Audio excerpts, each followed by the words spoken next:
네, 내일이면 조 바이든 미국 대통령이 취임한 지 딱 한 달이 되는 날입니다. 앞서 오늘은 첫 외교 무대인 G7 정상회의가 열릴 예정인데요. G7 국가들은 세계 경제를 이끌어 나가는 만큼 종전에는 개최 소식만으로도 떠들썩했지만 현재는 오히려 투자자들 사이에서 3대 부인과 4대 개미 간의 비공식 회의가 더 주목을 받고 있다고 합니다. 과연 어떤 일이 일어나고 있는지 오늘은 이 사안에 대해서 자세하게 다뤄보도록 하겠습니다. 한국경제신문사의 한상춘 논설위원 나오셨습니다. 안녕하십니까? 네, 안녕하십니까?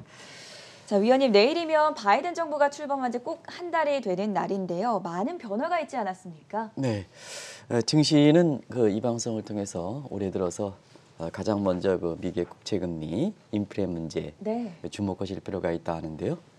지금 온통 여기에 관심이 있으면서 증시에 영향을 받는 모습이 되기 때문에 특별히 증시와 관련해서는 새로운 것이 없는 상태이고요. 아무래도 트럼프 정부가 전 정부가 워낙 세계라든가 국제금융시장에 흐트러놓은 점을 감안해 볼 때 바이든 정부가 지난달 1월 20일 날 출범했습니다는 네.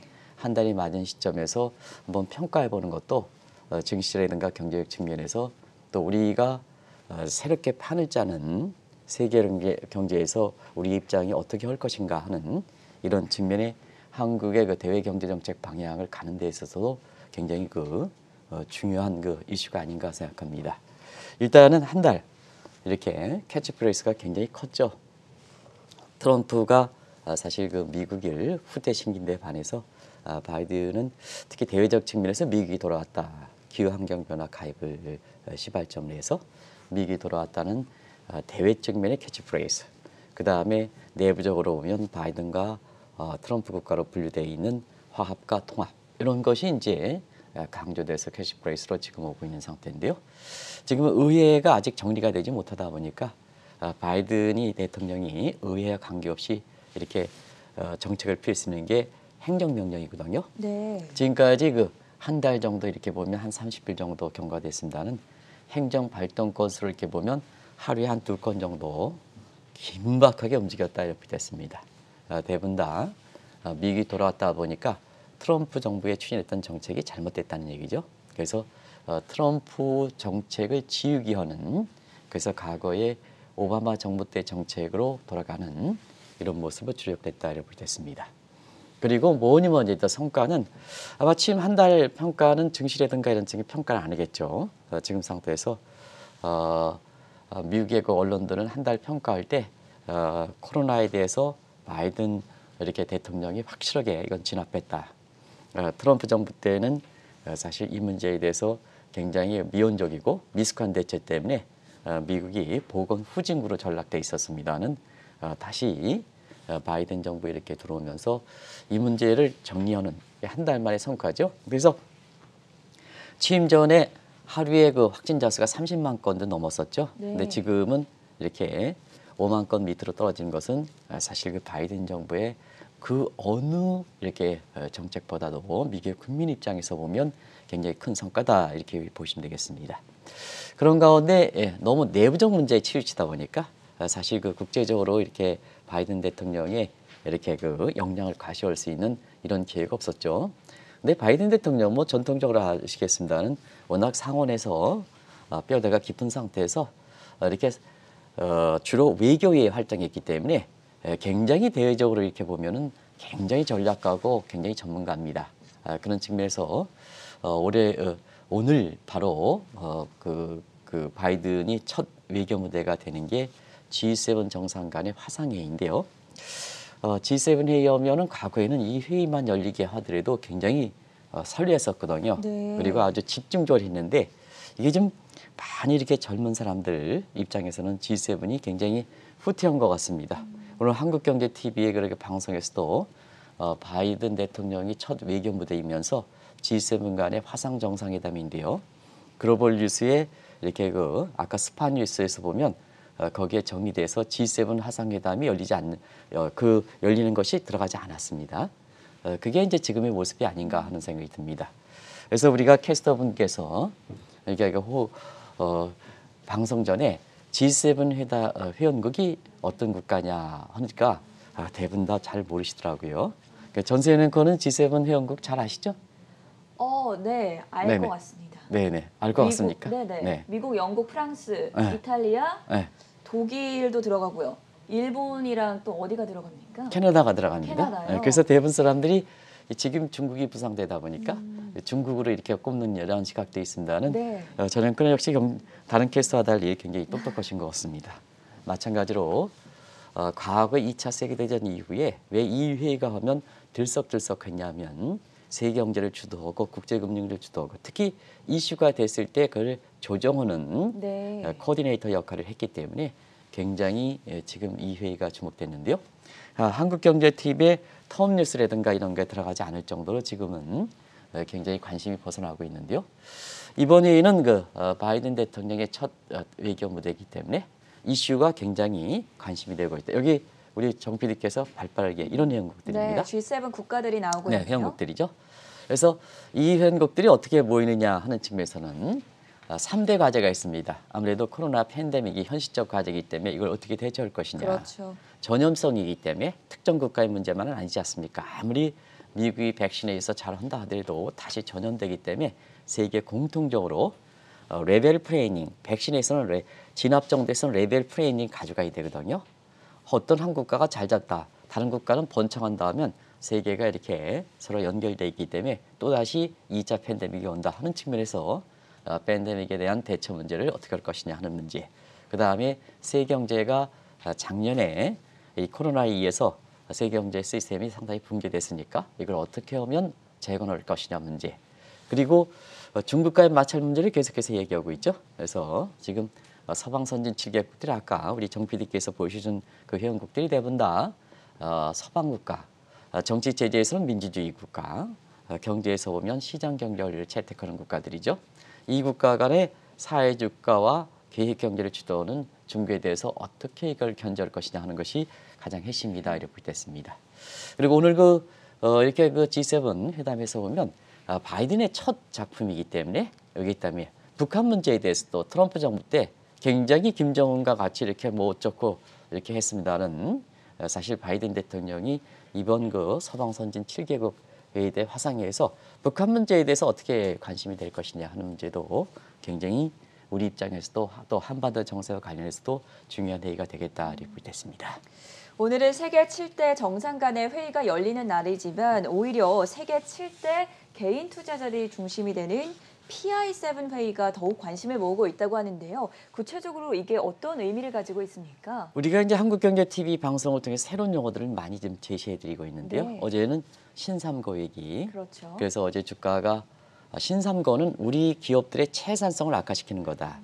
국제금리가 올라가고 그다음에 국제유가를 비롯해서 원자재 가격이 올라가고 네. 원화가 강세되면 사실 우리 채산성이 그만큼 악화되는 거 아니겠습니까? 공교롭게도 주가가 어제 코스피가 50포인트 가깝게 떨어졌었는데요.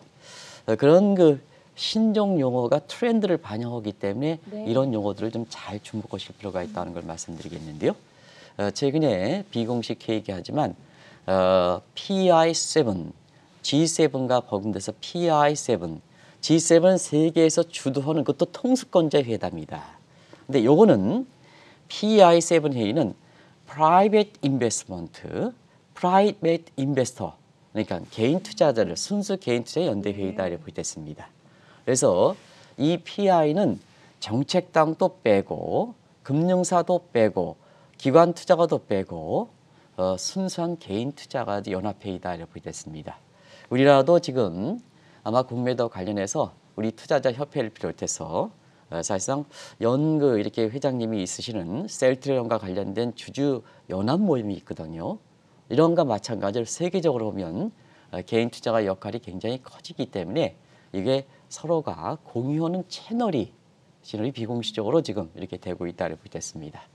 그런 과정에서 PI, Private Investor 7은 뭐다 할 때는 채권의 캐리 트레이드 자금 가지고 금리 차례든가 환책 가지고 움직이는 자금들이 채권 투자가 되겠죠.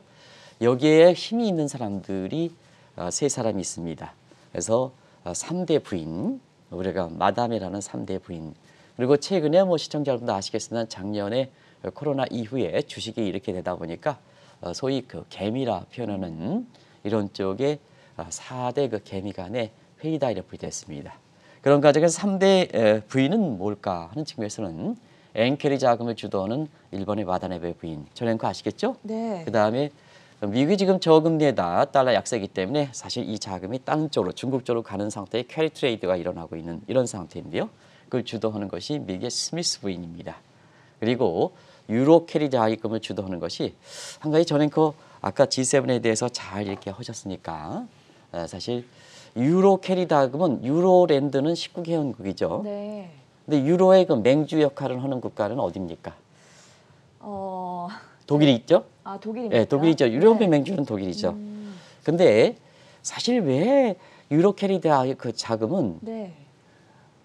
독일의 가장 흔한 여성의 성을 따지 않고 아, 불란서의 가장 흔한 여성의 성인 소피아를 딸까 하는 왜 측면에서 그렇습니까? 보면 독일은 1차, 2차 세계대전에 인류의 적에 해당되는 전쟁을 일으킨 네. 낙인 효과가 있는 국가입니다. 역사적인 그렇습니다. 이유가 있군요. 그래서 경제적으로 이렇게 보면 이러한 그 낙인 효과가 있는 국가에서는 국제적으로 보면 저렇게 용어를 네. 사용하지 않거든요. 영국은 유로를 사용하지 않아서 빠진 그렇습니다. 거군요. 유로랜드는 이제 영국의 네. EU 회원국이기 때문에 EU 회원국에서 빠져서 28개에서 27개로 빠졌죠. 올해 브렉시트. 네. 근데 영국 자체는 유로랜드에 가입하지 않는 국가지 않습니까? 그렇죠. 우리가 이제 전 앵커가 이제 말씀하셔가지고 유럽 통합 얘기를 제가 1990년 베리 장벽 무너질 때 정부의 그 키예프에 사실 그 남북한 간의 동서독 통합 이렇게 통합의 그 교환비를 설정하기 위해서 네. 남북한 간의 통합이 통일이 됐을 땐 교환을 어떻게 설정할 것이냐 해서 그때 당시 노태우 정부 시절에 통독조사단의 보고서를 그때는 노태우 대통령이 보고한 적이 있습니다. 그때 유럽 통합에 있어서는 두 가지다 하는 측면에서는 우리가 일단은 회원국 수를 늘려야죠. 이게 엔라지먼트 확대다. 그래서 EU가 뭐냐 이렇게 7개국에서 1957년 7개국에서 지금 28개국 가다가 처음으로 퇴보돼서 영국이 빠진 거다. 네. 그리고 우리가 보면 이 회원국 간에 이렇게 서로 합치는 것은 계모임 생각하시면 되겠습니다. 이제 계에서 갯돈이 커지려면 개원이 커져야죠. 그렇죠. 근데 이제 이 개원이 커져서 회원 수가 늘어나니까 엔라지먼트다 이렇게 생각하시면 되겠고요. 그다음에 이 개가 끝까지 가야 되지 않습니까? 중간에 파괴되면 안 되지 않습니까? 개주 입장에서는 한 먹을 공짜로 받기 때문에 그러다 보니까 뭐냐 개돈을 한 달 만에 탈 때는 어떻겠습니까? 지금은 좀 코로나 때문에 안 되겠습니다는 이렇게 개돈이 탈 때는 온라인으로 통장을 하면 나중에 깨질 가능성이 높거든요. 그래서 한 달에 개돈이 탈 때 고급 음식점 뭐 이렇게 음식점에서 개원 간에 서로 이렇게 서로 돈덕을 하는 이게 디프닝 서로 심화 단계다 이렇게 네. 됐습니다. 유럽 통합도 단순히 회원국 늘려놓은 일라지먼트 하면 안 됩니다. 이게 통합이 쫙 아주 세게 굳건하게 가야 되지 않습니까? 강화하는 결속력을 강화하는 게 그게 처음으로 경제 통합에서 유로피언 이코노믹 유니언 EU 내지는 이 유로피언 마이타리 유니언 그래서 네. 유로가 출범한 겁니다.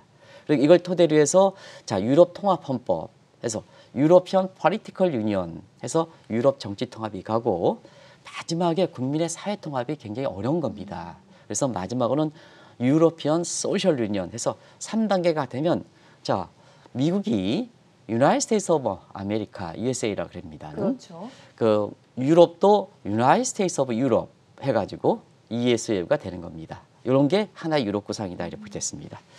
이렇게 시청자분이 전 앵커가 이 문제를 얘기하고 네. 있기 때문에 제가 설명을 드렸었는데요. 그 마찬가지로 지금은 사실 그 개인의 역할이 굉장히 커지는 상태에서 단순히 모래알차하면 안 된다. 자 그러다 보니까 공매도와 관련해서 우리 정책 당국자가 어떻게 하느냐에 따라서 이렇게 그 과거에 비해서 동학개미 역할이 커졌는데 정책 당국의 입장에서는 과거 관점에서 그렇게 하면 안 된다. 물론 이제 동학개미의 역할을 좀 반영해서 공매도 문제에 대해서는 금감위도 나름대로 고심해서 5월 3일 날 이렇게 절충안이 나오긴 했습니다는 그게 정책자재 반영할 수 있는 정도 이익단체거든요. 그래서 지금은 프라이빗 인베스트펀의 연합 움직임이 된다 이렇게 됐습니다. 그래서 이렇게 비공식으로 갖고 있고 저도 개인적으로 거기에 좀 역할 좀 해달라 하는 입장에서 지금 그 요청을 받고 있습니다는 사실 이런 비정기적인 부정기 회의다가 자 원래 G7이니까 G20도 맨 처음에 부정기적인 회의였었거든요. 이게 정례화되는 거거든요. 네. 그래서 정례화되느냐 그러면 하나의 단체가 된다는 얘기 단체가 되는 이거죠. 이런 것이 지금 그런데요.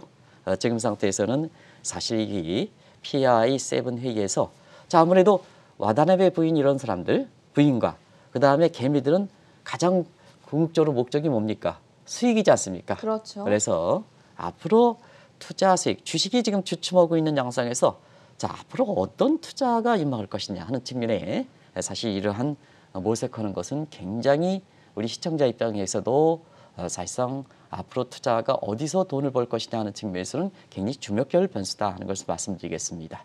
그만큼 이렇게 개인 투자가들의 힘이 사실 굉장히 커졌다. 지금은 이제 연대 움직임도 더한다.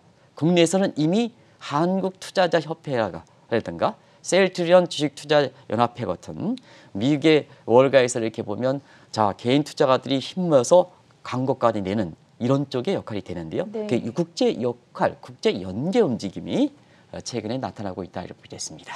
네, 오늘도 새로운 용어를 제시를 해주셨습니다. Private Investor 7Day라고 해서 개인 투자자 연대 회의에 대해서 언급을 해주셨고요. 다시 오늘 열리는 G7 정상회의로 돌아와서 아무래도 중국을 견제하는 모든 방안을 논의할 것으로 보이고 있는데 개인 투자자들은 오히려 이 포스트 코로나 시대의 가장 유망한 투자처 중 하나로 중국을 꼽지 않고 있습니까? 네, 그렇습니다. 지금 G7 오늘 회담에서는 네. 아까 말씀드렸다시피 팬데믹에 대처하는 문제, 세계 경제 복원하는 문제, 중국 견제지만 바이든 대통령이 가장 많이 오더러 얘기하는 게 중국 견제 아닙니까? 최근에 중국에 대해서 견제하는데요. 그래서 G7은 중국의 견제인데요. 공교롭게도 프라이빗 인베스터의 이렇게 연대 모임에서는 중국을 이게 옹호한다는 표현보다도 중국을 가장 투자 유망처로 꼽고 있다 이렇게 됐습니다. 그런 것이 이제 돈 흐름이기 때문에 돈 흐름에 있어서는 이미 나타나고 있다 이렇게 됐습니다. 이걸 한국경제TV를 통해서 그때마다 발빠르게 전해드리긴 했습니다는 일단은 공공부인이다. 여기 공공부인은 사실 와다나베 부인, 스미스 부인, 소피아 부인 이런 분이다. 그러면 이런 분들은 뭐냐? 어빙 피셔의 그 통화치를 감안한 이렇게 국제간 자금 이런 데 있어 보면 금리 차를 목적으로 하거나 환차를 목적으로 하는 이 거래를 캐리 트레이드라고 그러지 않습니까? 네. 그래서 이것을 엔 캐리 트레이드, 유로 캐리 트레이드, 스미스 캐리 트레이드, 최근엔 위안화 캐리 트레이드, 그리고 한국은 원화 캐리 트레이드거든요. 그러면 한번 중국의 위안화 캐리 트레이드는 자 와다나베는 그 나라 국가의 가장 흔한 여성의 이름을 따서 하거든요.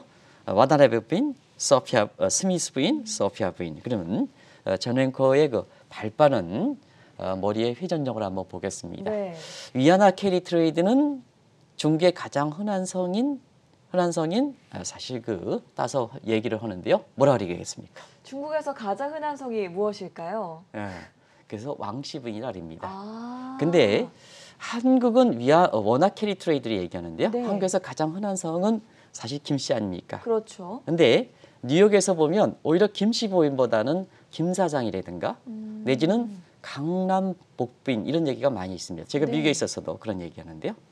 왜 그럴까 하는 데서는 아직까지 한국의 경제력은 남성들이 많이 쥐고 있다는 그래서 이런 용어 자체는 그 나라의 어떻게 보면 속성이라든가 이런 걸 반영해서 그 용어들이 그렇게 흔하게 짓는 게 아닙니다. 네. 아주 그 나라의 문화라든가 이런 독특한 특성을 그대로 반영해서 보여주는 것을 제가 설명하기 위해서 그렇다. 이게 이제 보시면 되겠습니다.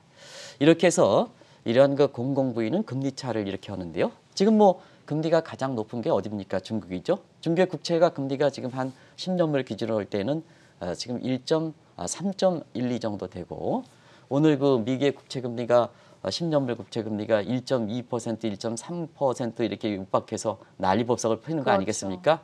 근데 중국의 국채는 사실 이제 3.1%, 2%. 그러다 보니까 자 미국은 재정 적자가 굉장히 심하죠. 국가 채무가 하죠. 중국은 국가 채무가 많긴 하지만 전체적으로 총괄 채무가 하지만 항상 말씀드리는 자 두 가지 측면입니다. 기업 부채가 많은 국가입니다. 국가 채무는 그렇게 많은 국가는 아닙니다. 예. 그리고 국가 채무가 많다 하더라도 사회주 국가입니다. 사회주 국가이기 때문에 국채를 언제든지 반영할 수가 있습니다. 인민은행의 번드 마이티까지 해서 국가에 대한 디폴트 문제는 제기하지 않는 국가입니다. 그러다 보니까 금리도 높지 재정적 재정과 국가 채무는 중국이 더 유리하지 그래서 중국의 국채가 신흥국 국채인데도 불구하고 미국의 국채를 버리고 중국 국채로 가는 겁니다. 그래서 작년에 무려 1,861억 달러 정도의 중국의 국채로 들어가고 올해 국제적으로 IB 글로벌 인베스트 같은 경우는 2,000억 이상 자금이 들어가지 않겠느냐. 그러다 보니까 각국의 중앙은행도 미국의 국채를 버리고 그다음에 중개 국채를 사는 중앙은행이 쫓아가거든요. 부인의 민간에서 중앙은행이 쫓아가거든요. 그러다 보니까 지금 바이든 입장에서는 난리가 나는 거 아니겠습니까? 중국 견제이 되지 않습니까? 화합과 통합이 어디 있습니까? 통치권자는 세계 패권을 다투기 때문에 자 미국의 힘만 안 되니까 지금 뭐냐 서방 선진국 같이 해서 이 문제를 같이 한번 논의하자 네. 하는 게 오늘 그 G7 화상 정상회담 아니겠습니까? 이런 측면에서 이렇게 금리 차를 목적으로 한 자금들은 이미 중국으로 들어간다 하는 걸 말씀드리고요. 공공개미 한번 보겠습니다.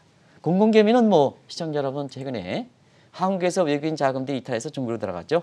그래서 중국 들어가는 이유가 있습니다. 앞으로 순차적으로 3월부터 나중에 말씀드린 양에 대해 4월, 5월서부터 모건 스탠리 벤처마크 지수 개편에서 줄줄이 중국과 관련된 일정들이 나오고 있는데요. 대체로 굉장히 좋은 쪽으로 이렇게 전반적으로 평가를 받을 것 같습니다. 그러다 보니까 주식 자금 같은 경우는 이미 미국에서 기술주에 이탈된 자금들이 중국으로 들어간가 하면 네. 최근에 한국 주식이 왜 이렇게 주춤할까 하는 측면에서는 사실 한국에서 자금 이탈돼서 중국 쪽으로 들어가는 모습에서 한국의 주가가 코스피 3000, 코스닥 1000 이후에 굉장히 주춤하는 양상을 보이고 있다 이렇게 볼 수 있습니다. 아마 많은 분들이 기억하실 것으로 생각이 되는데요. 작년에 이 방송을 통해서도 진단을 해드린 적이 있었지만 미국 주식을 사면 공갈빵이 되고 오히려 중국과 한국 주식을 사면 진실빵이 된다는 말씀을 전해드린 바가 있었습니다. 이 부분 다시 한번 짚어주시죠. 네, 이 부분 얘기할 때 굉장히 좀 제가 이렇게 방송에서 공갈빵, 진실빵 하니까 굉장히 이거 시청자 여러분한테 굉장히 좀 혼났어요. 네. 혼났어요. 근데 시청자 여러분한테 좀 쉽게 설명하기 위해서 또 그때 당시에는 부산의 이바구 지역에서 굉장히 젊은 유명했죠. 사람들이 유명했지 않습니까? 네. 그걸 빗대서 좀 시청자 여러분한테 좀 쉽게 설명하기 위해서 그랬었는데요. 길게 보면 작년 8월 말 이후서부터 여름에 같이 그래서 또 미국의 주식이 나빠서 그런 게 아니라 이렇게 미국이 베이스 팩트를 생각하면 수익이 안 납니다. 그리고 일부 이렇게 금융사의 회장께서 달러 강세 이렇게 하지만 달러 강세가 하면 원달러 올라가서 미국 주식이 올라가면 미국 주식이 그만큼 환차익이 기대되는 거거든요. 그런데 작년 3월 이후서부터는 사실상 미국의 이렇게 일부 회장님들의 달러 강세보다도 오히려 달러 가치가 많이 떨어집니다. 이렇게 하면서 사실 그것이 작년 3월서부터 8월까지니까 가닥이 잡힌 거죠. 원달러 환율 문제가 많이 떨어지다 보니까 미국 주식이 똑같은 폭이 올라가더라도 원달러이 떨어지니까 환차손을 생각한다면 손에 들어오는 게 없는 거죠. 네. 손에 들어오는 거죠. 그런 과정에서 작년 8월 말부터 미국 주식을 팔고 한국 주식, 특히 한국 주식을 좀 주목하실 필요가 있다. 중국 주식과 함께 이렇게 추천해 드렸습니다. 그런 과정에서 연장전 차원에서 작년 11월 13일에 정확히 방송했습니다. 미국 주식을 공갈빵이다. 그다음에 한국과 중국 주식을 진실빵이다. 이렇게 해서 그때 제가 이 공갈빵을 nothing 버거라고 표시했고 그다음에 진실빵을 solid 버거로 했는데요. 이때 제가 이렇게 노래도 불러주시지 노래도 이제 이렇게 않았습니까? 했는데 그게 어떤 게시판에 보니까 네. 당신 잘못됐다. nothing 버거가 정엽이라는 요새 최근에 뭐 열린 음악회든가 해서 다시 이렇게 이렇게 해서 굉장히 제가 좋아하는 네. 이렇게 노래를 너무 노래도 잘하죠. 잘하시죠. 그분이 이제 빗대서 nothing better인데 nothing burger를 얘기해가지고 시청자분한테 지식을 했는데요.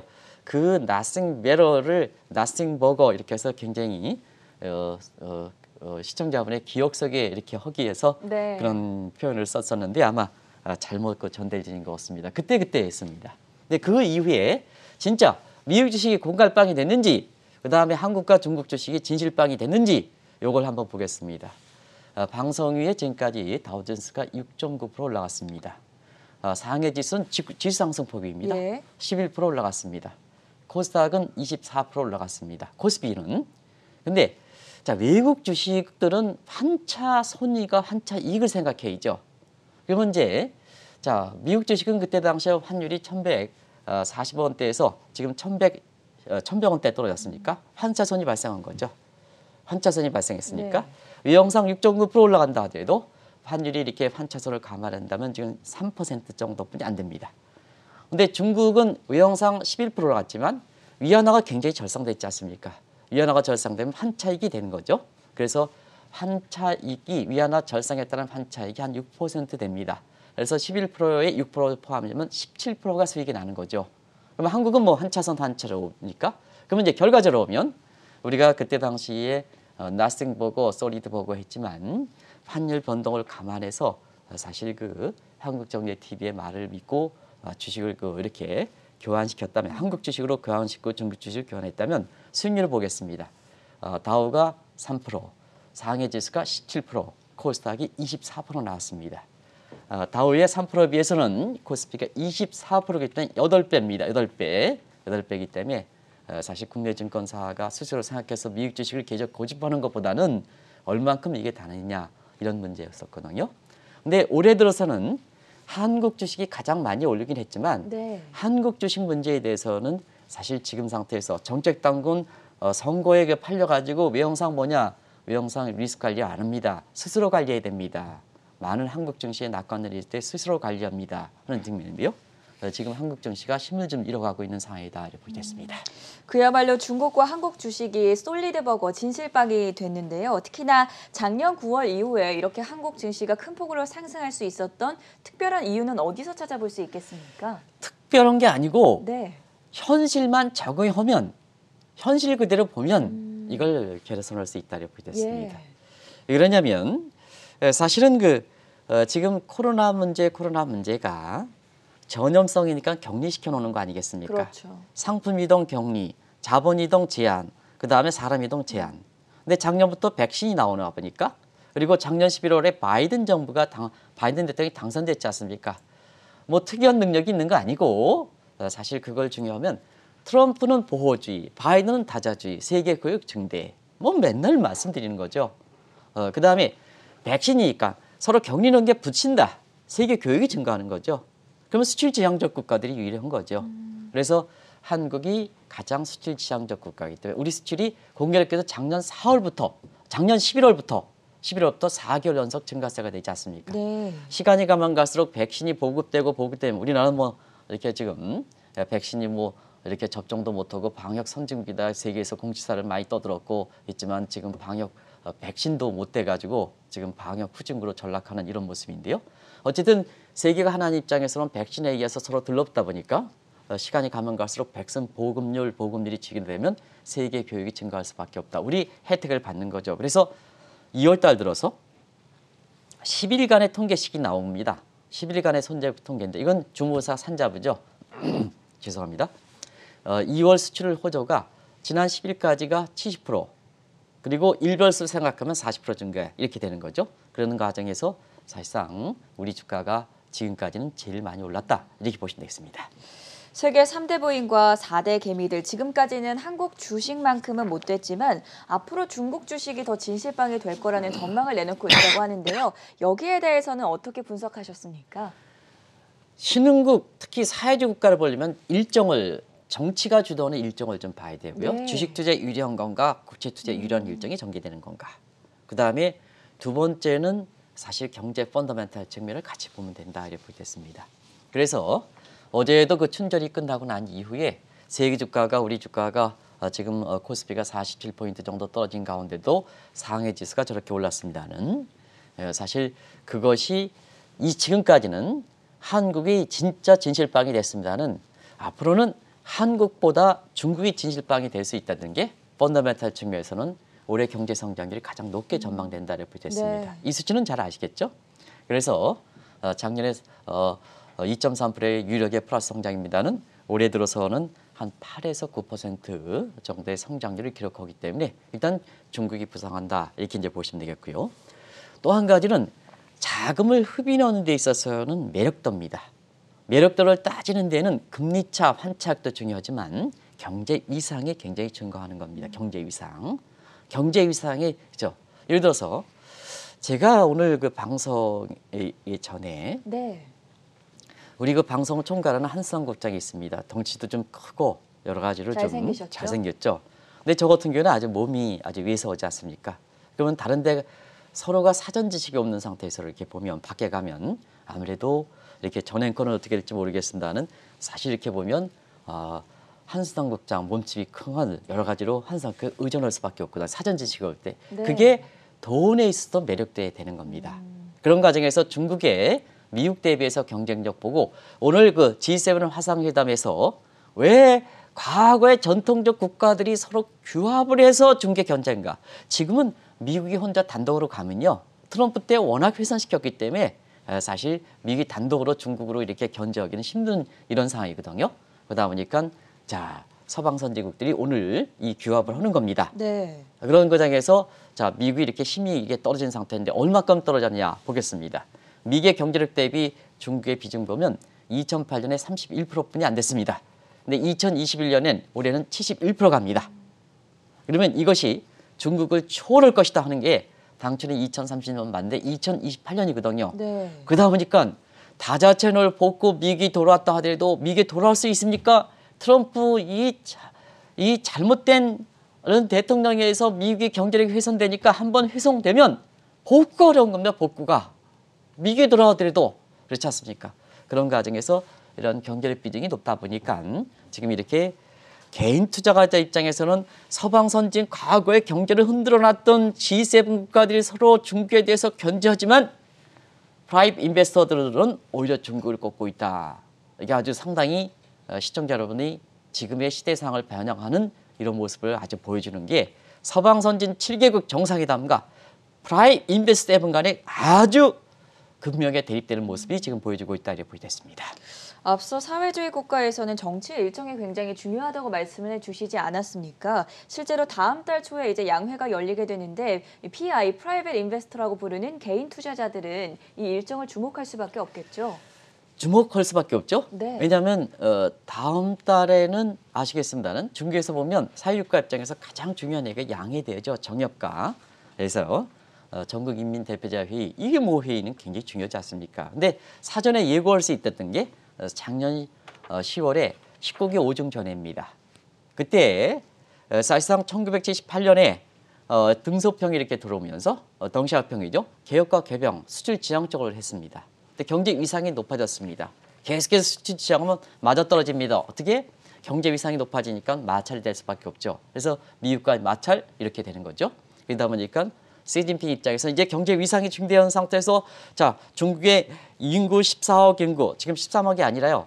호적에 포함되지 않는 사람들 보면 저희처럼 국제금융에 종사하는 사람들 보면 한 16억에서 17억 정도로 봅니다. 세계 인구가 74억 정도인데요. 이게 과거에는 그냥 사람이지만 지금은 $10,000 이상 되면서 구매력을 갖춘 인구로 경제적으로 의미 있는 거로 되는 겁니다. 그러면 자 내가 미국을 선택할 것이냐 시진핑 입장에서는 미국을 선택할 것이냐 중국을 선택해야죠. 당연히 수출이 줄어든다 하지 중국을 왜냐? 그만큼 아우타키적 속성에 있어서는 코로나 사태라든가 이런 게 격리 오더라도 모든 걸 다 갖고 있어. 그러면 경제가 독립성 안정성이 보장되는 거죠. 그게 작년에 19기 5중 전회에서 하는데요.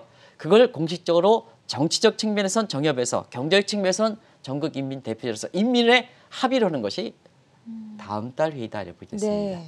이걸 위해서 스타트가 되는 거죠. 이제는. 우리가 얘기하는 쌍순환 전략이라든가 이런 거 여기 우리 정 PD께서 많이 준비하고 있습니다는 이런 쪽으로 1978년 이후로 중국에서 보면 43년 만에 경제정책의 대변화를 모색한다. 그러면 한마디로 수출 지향 쪽에서 내수 위주로 바뀐다. 그럼 중국에 대한 투자 관점이 완전히 바뀌어야죠. 다져야죠. 그래서 다음 달에 열리는 양회대회를 지금 프라이빗 인베스터들이 굉장히 주목하고 있다 이렇게 보겠습니다. 앞으로는 중국 주식이 한국 주식보다 더 진실방이 될 가능성이 높다면 과연 우리 투자자들 어떤 방향성을 가지고 투자 전략 세워보면 좋겠습니까? 작년에 그런 얘기를 좀 말씀을 드렸을 겁니다. 8월 말 끝나고 나서 네. 한국과 중국 주식하고 그다음에 10월 들어서 우리 정부의 뉴딜 정책도 이렇게 있었지 않습니까? 그렇죠. 그런 과정에서 뉴딜과 관련해서 개별 종목이 상당히 좀 부담스러우면 BBIG ETF 같은 한국의 대표 기업을 투자하는 이런 쪽으로 하면서 이때 뉴딜 정책의 주체였었던 문재인 대통령도 아마 다른 그 수익이 나는 금융 상품을 바꾸고 BBIG ETF 같은 이런 상품을 넣었던 걸로 이렇게 알고 있어요. 시청자 여러분 또 워낙 저도 강조했으니까. 근데 이게 가장 높은 수익을 그렇게 했지 않습니까? 이제 지금은 앞으로는 이제 프라이빗 인베스터들이 중국을 주목한다면 또 전략을 좀 바꿔주셔야죠. 미국보다는 한국의 수익률이 앞으로도 괜찮고 그다음에 한국보다는 사실 중국의 수익이 높다면 중국과 관련된 향유를 좀 해야죠. 네. 근데 자, 중국과 관련돼서 자꾸 수출 지향적 주면 안 된다는 의미입니다. 왜냐하면 중국은 이제부터는 수출 지향적에서 내수 전략을 바꾸죠. 네. 그러다 보니까 거기에 따라서 중국의 경제 성장이 되고 중국이 진실방이 된다면 투자하는 방법이 바뀌어 있죠. 그래서 이 표현이 적당할지 모르겠습니다. 중국 주식에 관련해서 진실방을 맛있게 먹는 세 가지 방법. 네, 재미있는 표현이네요. 세 가지 방법은 네. 일단 K자형 구조이기 때문에 중국도 잘 되는 기업들은 잘 되는 기업들은 더 잘 갑니다. 예를 들어서 뭐 마을다오이라든가 아니면 항서제약이라든가 이런 알리바바 네. 이건 더 잘 갑니다. 그렇죠. 개별 정보를 산다면 중국과 관련돼서는 그런 중국판 삼성전자를 사라. 모 회장께서는 GBK 할 때 사실 그 다른 거 생각하지 말고 지금 K자형 구조이기 때문에 2017년서부터 각국의 삼성전자 주식을 사라. 기가 막히게 맞아떨어졌죠. 마찬가지로 K자형 구조는 시간이 가면 갈수록 민주주의국과 사회주의과 관계없이 더 심해진다.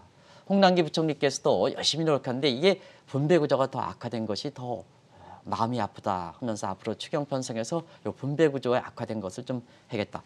그게 솔직한 거고요. 그게 트렌드입니다. 트렌드입니다. 그래서 개별 종목을 살 때는 중국의 대표 기업, 중국판 삼성전자를 사라 이렇게 오고요. 중국은 금융 상품이 지금 있잖아요. 우리는 ETF라든가 이런 거 있지 않습니까? 네. 앞서가지만 중국은 지금 펀드에 강풍이 불고 있습니다. 펀드 강풍이 불고 있습니다. 그래서 펀드 강풍에는 중국의 이렇게 인민들이 이렇게 개별 종목이 투자하기가 좀 부담스럽다는 얘기입니다. 그러다 보니까 펀드 강풍이 불거든요. 이 펀드 강풍에는 해외 쪽도 가담할 수가 있습니다. 그래서 우리나라의 이렇게 투자자들도 이건 중국의 한국의 상품이 아닙니다. 중국의 펀드에 한국 사람들이 직접 투자하는 이런 쪽으로 해서 중국의 펀드에 투자하는 방법이 있습니다. 다시 한번 말씀드리면 중국과 관련된 한국의 금융사회 펀드가 아니라 중국의 자체 펀드다 이렇게 보겠습니다. 네. 그리고 지금 최근에 한국에서 만들어주는 상품이 있죠. 예를 들어서 투자 자문회사라든가 경험했던 증권회사들이 자 중국이 앞으로 진실방이 더 된다 하면 거기와 관련돼서 사실상 관련된 한국의 상품입니다. 최근에 보면 중국의 전기차 관련 ETF 상품, BBID ETF 상품과 함께 많이 강조해드렸죠. 예. 기억나실 겁니다. 지금 중국의 전기차 관련 ETF 상품들이 굉장히 자금이 많이 들어가죠. 이런 쪽에서 요 세 가지 방법을 이렇게 해야 된다 하는 걸 말씀드리고요. 마지막으로 개별 종목은 앞서 말씀드린 것 같이 지금까지 중국의 수출 전략은 수출 지향적입니다. 그래서 중국발 랠리가 될 때 한번 기억나십니까? 1차 때는 2015년에 조선 철강 기기였었는데 제 기억으로는 그 이후에는 차화정, 차화학, 정유모 이런 거. 예. 그다음에 그 마지막 박근혜 정부 때인가요? 화학, 아모레퍼시픽 이런 쪽인데 자 이거는 수출 랠리 때 중국과 이렇게 그 증시가 좋았을 때 이렇게 개별 종목이다. 근데 지금은 완전히 바꾸지 않습니까? 중국이 내수 전략을 바꾸지 않습니까? 과거관념에 젖어서 중국이 경제가 좋아지면 저런 쪽의 주식, 차화정이라든가 화장품이라든가 건강 올라갑니다. 아니다 이겁니다. 이제는 내수기 때문에 소비자 관련된 업종, 그다음에 친환경 인프라 관련된 왜냐 30년 인프라 계획이 있기 때문에 이런과 관련된 종목에서 개별 종목도 전환. 네. 중국이 정책이 확 변하니까 그 전환하는 시점이 필요하다는 걸 말씀드리겠습니다. 네, G7보다 더 주목받는 PI7 회의 오늘 한국경제TV에서 새로운 용어를 제시해드렸습니다. 세계 3대 부인과 4대 개미가 꼽은 투자 유망처에 대해서 자세하게 다뤄봤고요. 지금까지 한국경제신문의 한상춘 논설위원이었습니다. 말씀 고맙습니다. 네, 고맙습니다.